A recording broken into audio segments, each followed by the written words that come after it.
Welcome to part 7. This will be the servo installation procedure. I will be going over various steps to show you how the process of servo installation is done on this kit if the stock servos are to be used. Okay, so on the left and right slides, you're seeing essentially the same thing, the duplicate of each other. It's just showing how the servo is mounted to the servo mount that comes with the kit if using the stock servos, which is what we're doing this time around. And in the center slide, you can see the accessory kit and the stock servo relative to the mold that's dug out. It wouldn't just fit in there. I wouldn't recommend. I suppose you can just glue it in there, but I highly recommend using the accessory that comes with the kit. Even some of the 9-gram FMF servos, they actually would they share similar footprints, so you could use some of these accessories. Like the HX90 may work. You might have to check that. The casing it might be a little thicker than these. These are quite thin. But anyway, that's how it's all set up. So I'm going over the accessory kit. I didn't record this when I was recording it live, so I'm just sort of narrating through it and just kind of playing it by ear as we go along. So I'm checking out the accessory kit here, and just be aware you can't just use any side. They are oriented per side, so if you go through the manual, you'll be able to see what I mean by that. Otherwise, you'll see how these covers will go on the wing once this part is done here. So looks like I'm super gluing this part. These are just plastic ABS material, soft ABS material, so it would be advisable to use super glue if you want something fast. Of course, you could use Gorilla Glue as well, but it works. Actually, super glue works better. This is kind of that, what is it, candy plastic, or it's got, it's probably a little waxy, so it wouldn't really bond too well with Gorilla Glue, I don't think. But super glue would be the way to go. Okay. So yeah, make sure you dab super glue in there as well in these slots here where my nozzle is pointing at. That basically allows you to secure those mounts. Yeah, see, I'm probably working on, with my tweezers, placing those mounts and then doing the same thing for the other side. Okay. I just want to reiterate, you can't just use one door just blindly. One door goes on a specific wing. There is an orientation keyed to this process. So you'll have to keep that in mind. Look at the manual, and then you can go ahead and, otherwise you'll probably waste your time. But it's okay. I mean, it's all about learning, right? The building process is all about learning. So what am I doing here? I'm probably reaching for some tools. Okay, looks like I'm trying to apply more glue here and letting it settle. There's that Instacure, that spray. I think Hobby King carries it. Tower Hobby definitely carries it, or they're now bought by Horizon Hobby. But that stuff works pretty good with the super glue. So I'm showing it here. It's Insta Set.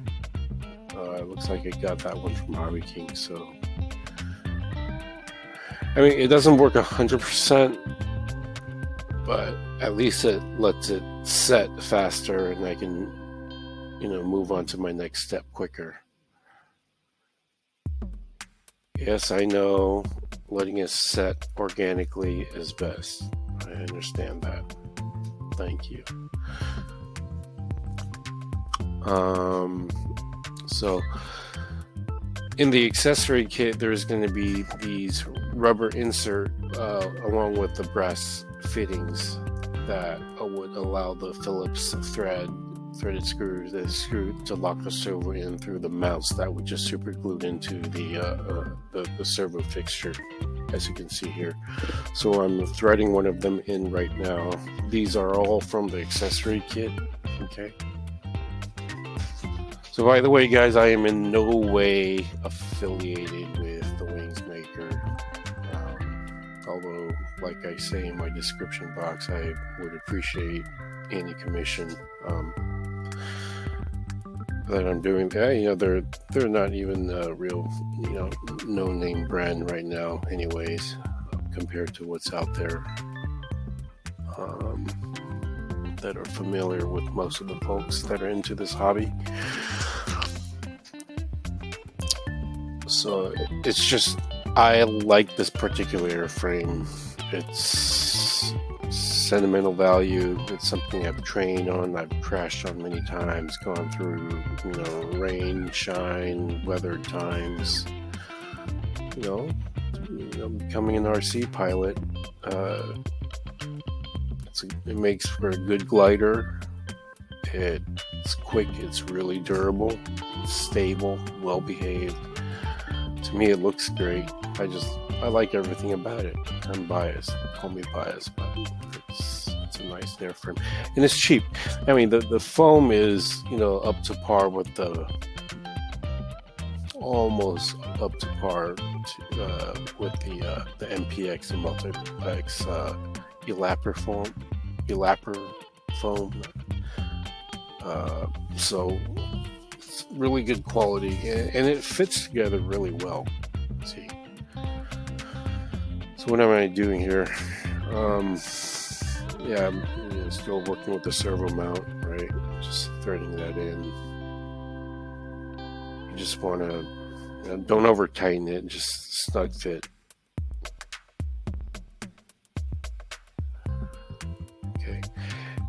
Okay, you guys see this side of the servo where I have my index finger? I would put some servo tape or double-sided tape, several stacks of it, because that basically cushions or takes up the buffer space in between that and the foam of the molding, where the molding is, where the servo molding is. Because if you don't have, essentially there's a cavity gap.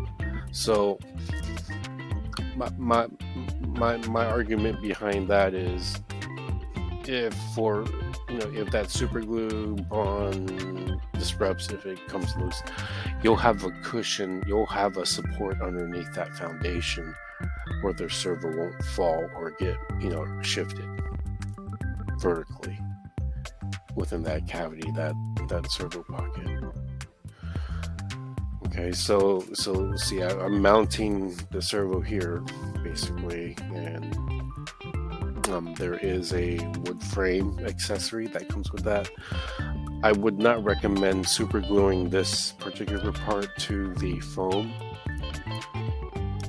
because the one I'm using is not foam safe. So I'm basically going to be using that white stuff that looks like it comes in white toothpaste